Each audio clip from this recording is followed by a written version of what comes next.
कालपासून पुण्यामध्ये मोठ्या प्रमाणात एमपीएससीच्या विद्यार्थ्यांचं आंदोलन सुरू आहे आणि सरकार मात्र निगरगट्ट गेंड्याच्या कातडीचं आंधळं आणि बहिरं होऊन बसलंय। त्यांना या विद्यार्थ्यांचा आक्रोश दिसत नाही। संपूर्ण आयुष्य त्यांनी अर्ध आयुष्य त्यांनी अभ्यासात घातलं। सरकारची उदासीनता 2-2 वर्ष निकाल लावायचे नाही, 7-7 महिने जागा काढायच्या नाहीत आणि उलट विद्यार्थ्यांनाच त्या ठिकाणी टार्गेट करायचं। राज्याचे मुख्यमंत्री देवेंद्र फडणवीस यांनी वारंवार विद्यार्थ्यांना आश्वासन दिलं होतं, ते का पाळलं नाही? आणि आता उद्या एमपीएससीची परीक्षा घेताय, विद्यार्थ्यांचं आयुष्य उद्ध्वस्त करून या परीक्षेला काय अर्थ राहणार आहे का? तुम्ही जर त्यांना आश्वासन दिलं होतं तर ते पूर्ण का केलं नाही? आज विद्यार्थी तीव्र स्वरूपाचं आंदोलन करून सरकारचा एकही प्रतिनिधी त्यांच्याशी बोलत नाही। काय होणार आहे विद्यार्थ्यांचं आयुष्य उद्ध्वस्त करून? मुख्यमंत्री देवेंद्र फडणवीस यांना याचे परिणाम भोगावे लागतील। विद्यार्थ्यांच्या जीविताशी खेळणं योग्य नाही। आचारसंहिताचं नाटक सांगताय की आचारसंहिता असल्यामुळे आम्ही जीआर काढू शकत नाही। मग आचारसंहिताच्या असताना, निवडणूक असताना लाडली बहीणच्या खात्यात पैसे टाकून मतासाठी तुम्ही ही आचारसंहिता त्या ठिकाणी आदर्श आचारसंहिताचं उल्लंघन करता, ते जमतं? बिहारमध्ये लाडली बहीण योजना आचारसंहितेमध्ये घोषित केली, ते जमतं?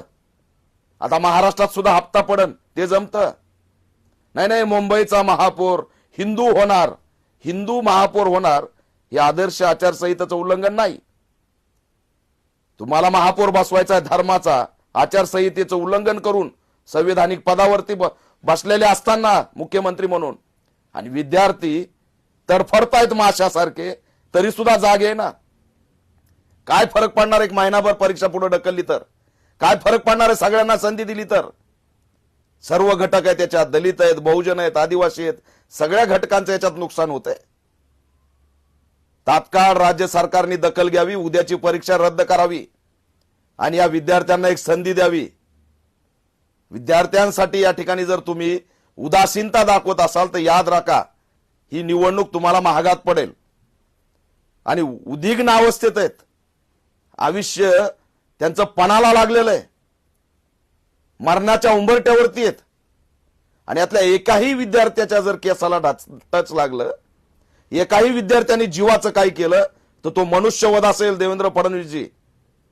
आणि हा मनुष्यवध करण्याचं पाप करू नका, तुम्हाला महागात पडेल। या एमपीएससीच्या विद्यार्थ्यांची मागणी तात्काळ मान्य करा। उद्याची परीक्षा थांबून त्यांना 1 महिन्याचा कालावधी त्या ठिकाणी वाढून द्या आणि सगळ्यांना संधी द्या, हाच खरा न्याय आहे। आचारसंहितेचं ढोंग सांगू नका। काय आचारसंहितेचं पालन तुम्ही करताय आम्हाला माहित आहे। त्याच्यामुळे या सरकारचा आम्ही निषेध करतो आणि एमपीएससी विद्यार्थीच्या पाठीशी ऑल इंडिया पॅंथर सेना ठामपणे उभा आहे।